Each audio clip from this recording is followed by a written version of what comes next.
El Foro Argentino de Radios Comunitarias presenta Informativo Farco. ¡Ganamos! ¡Es el triunfo de las organizaciones libres del pueblo! Las noticias desde los ojos de las radios comunitarias. Corresponsales en todo el país. Porque soñamos que debe haber una Argentina para todos. Esa es la lucha y la hacemos. Otras voces, otras noticias, otro punto de vista. Informativo Farco. Hola Argentina, muy buen día, ¿cómo están? Bienvenidas, bienvenidos a esta producción informativa nacional del Foro Argentino de Radios Comunitarias, un noticiero que producimos en red desde todo el país, que emitimos desde aquí, desde nuestro centro de producción y que suena cada día en todo el país. Comenzamos la primera edición de hoy, martes 5 de abril de 2016.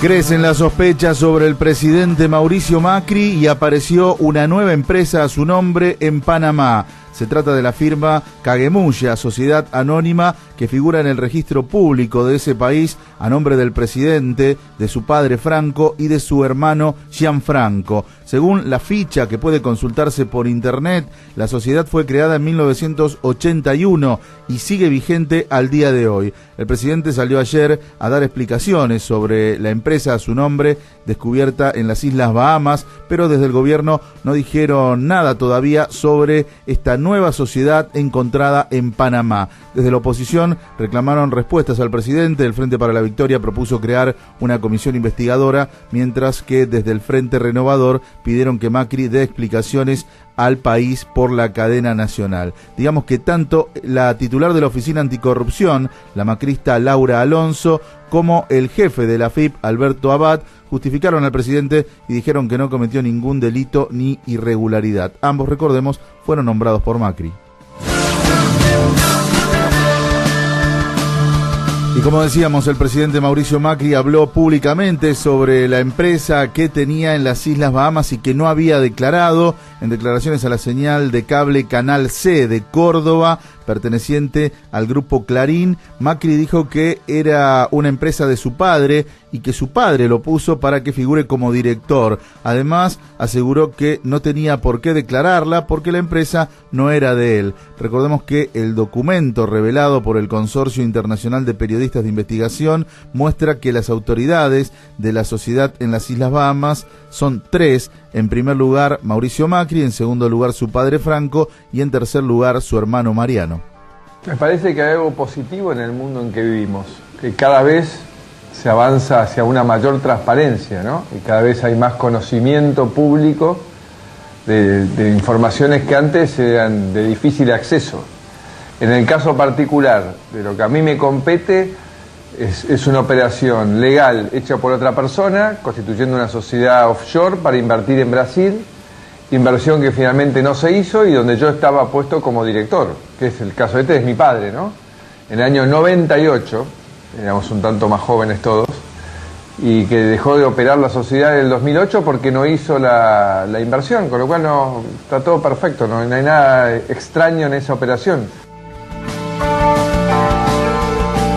Y hay que aclarar que esta información que involucra al presidente argentino no se conoció porque en el mundo hay más transparencia, sino que los documentos fueron filtrados, robados del estudio de abogados que creaba estas empresas en paraísos fiscales, y esa información llegó a un diario alemán que inició la investigación. Como escuchábamos, Macri reconoció que la empresa fue creada para realizar inversiones en Brasil, aunque no dijo por qué, si las inversiones iban a ser en ese país, la sociedad no se conformó allí en lugar de hacerlo en las Bahamas, que es un conocido paraíso o guarida fiscal que facilita la evasión de impuestos y el lavado de dinero. En declaraciones a Informativo Farco, el secretario ejecutivo del Centro de Investigación y Prevención de la Criminalidad Económica, Agustín Carrara, explicó que los paraísos fiscales se utilizan para lavar dinero mal habido, para evadir impuestos o para pagar menos impuestos. Escuchemos.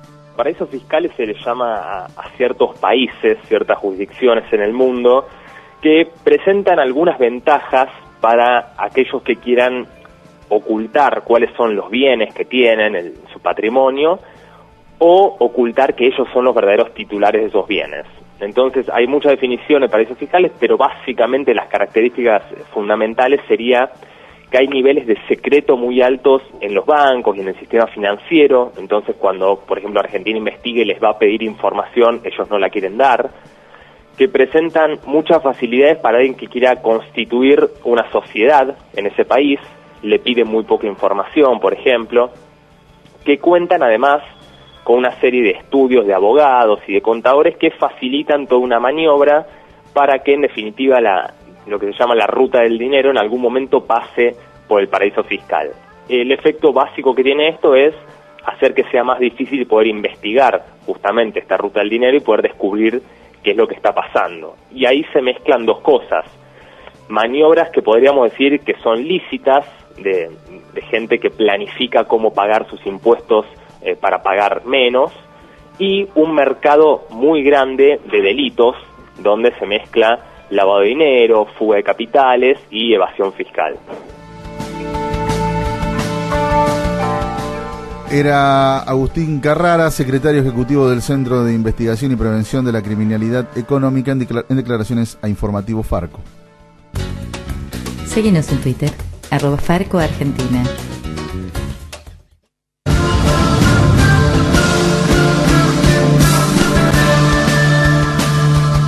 Se cumplió el primer paro nacional docente con una altísima adhesión en todo el país. Según informó el gremio CETERA, que convocó a la medida, la participación superó el 95%. El paro se realizó al cumplirse 9 años del fusilamiento del maestro neuquino Carlos Fuentealba y fue para pedir que no se cierre la causa por las responsabilidades políticas de ese crimen. También se reclamaba que se dé respuesta al reclamo salarial que sostienen los maestros de Mendoza, Tierra del Fuego, Santa Cruz, Jujuy, Santiago y La Rioja, y que no se cierren los planes socioeducativos que está desmantelando el gobierno nacional. Así lo decía la secretaria general de CETERA, Sonia Aleso, en el acto realizado ayer, pasado el mediodía, frente al Ministerio de Educación en Buenos Aires.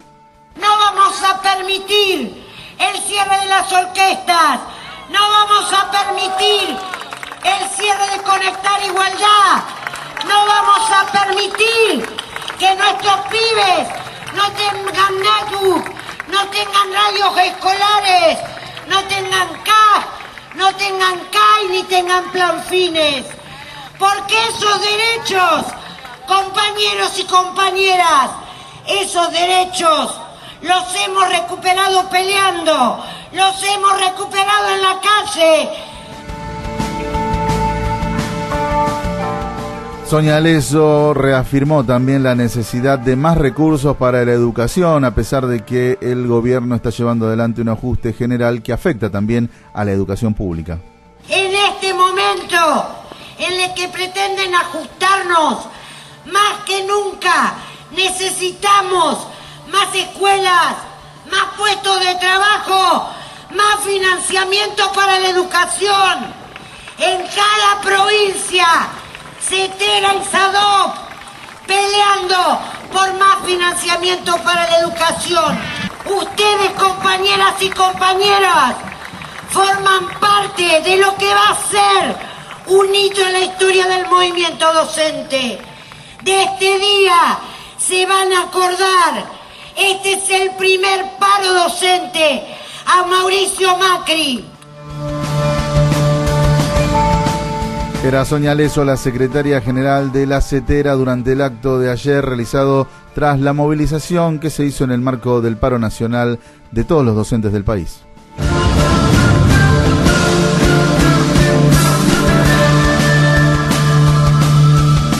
Y nos vamos ahora a Neuquén, donde también fue masiva la marcha al cumplirse 9 años del fusilamiento del maestro Carlos Fuentealba, en medio de la represión ordenada en abril de 2007 por el entonces gobernador Jorge Sovich. Nos informa nuestro compañero Marcelo Pascucio desde la capital neuquina.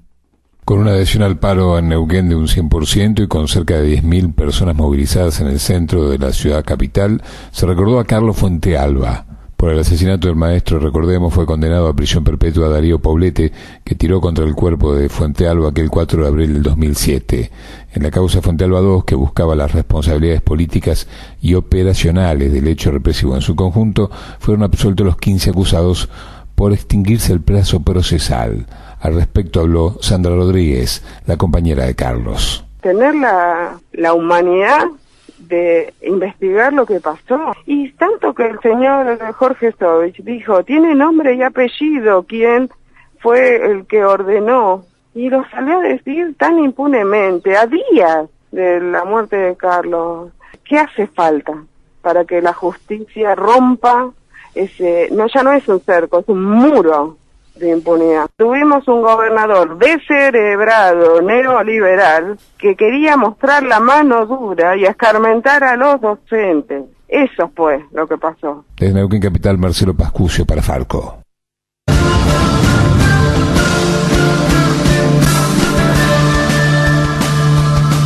Y el paro nacional docente también se vivió con movilización en las provincias donde todavía sigue el reclamo de los maestros, como por ejemplo en La Rioja. Tenemos el informe de nuestro compañero Alejandro Romero desde Radio La Bocona. Buen día, Pepe, buen día, audiencia de Farco en todo el país. Más de 3.000 trabajadores de la educación marcharon ayer en nuestra provincia contra la impunidad y por la defensa del salario. Los docentes riojanos adhirieron masivamente al paro nacional dispuesto por Cetera en repudio a la impunidad de los asesinos del maestro Carlos Fuentealba. En nuestra provincia, la Asociación de Maestros y Profesores, sindicato de base de la Central Nacional, fue la organización convocante. Durante la marcha conversamos con Rogelio de Leonardi, secretario general del sindicato, y esto nos expresaba. Estamos rondando los 3.000-4.000 participantes en la Plaza 25 de Mayo de la ciudad capital. Hemos hecho nuestro primer acto frente a la Casa de Gobierno y frente a la Catedral de La Rioja. Es un homenaje en el 9º aniversario del asesinato de Carlos Fuentealba. Nuestras consignas son contra la criminalización de la protesta, contra el protocolo Bullrich, por el esclarecimiento definitivo del asesinato de Carlos Fuentealba, por la prisión efectiva del ex gobernador Sovich, de su colaborador Bursaco, hoy un alto funcionario de Macri en el gobierno nacional. La adhesión a esta marcha también fue para expresar el malestar existente entre los trabajadores a causa del tema salarial. Denuncian que el gobierno provincial no aplica correctamente lo pautado en la paritaria docente nacional. Una interpretación equivocada de lo que es la paritaria nacional ha hecho que se esté pagando por persona y no por cargo los incrementos producto de lo nacional. Así que todo esto lo tenemos muy presente, porque obviamente esta presencia numerosa es el mejor respaldo. Esto es una buena forma de mostrarle al gobierno la unidad del movimiento obrero. Desde La Rioja reportó para ustedes FM La Bocona.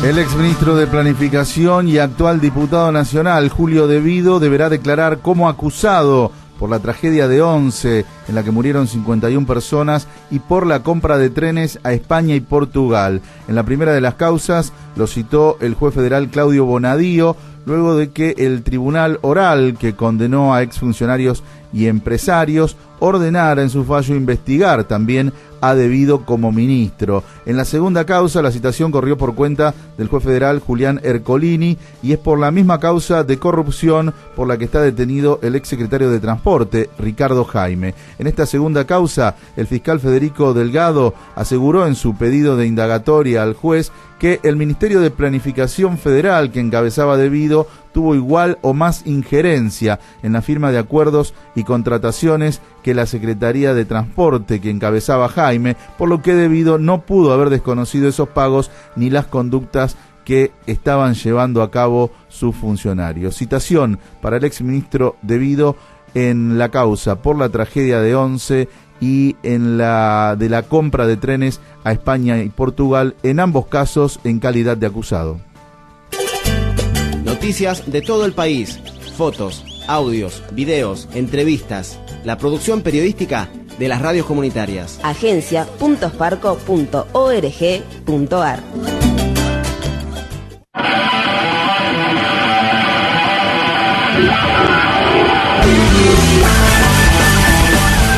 Y así llegamos al final de la primera edición de Informativo Farco de hoy, martes 5 de abril de 2016. En controles estuvo Cristian Torres, Pepe Frutos en la conducción, junto a las radios comunitarias que integran Farco. Nos reencontramos en la segunda del día. Chau.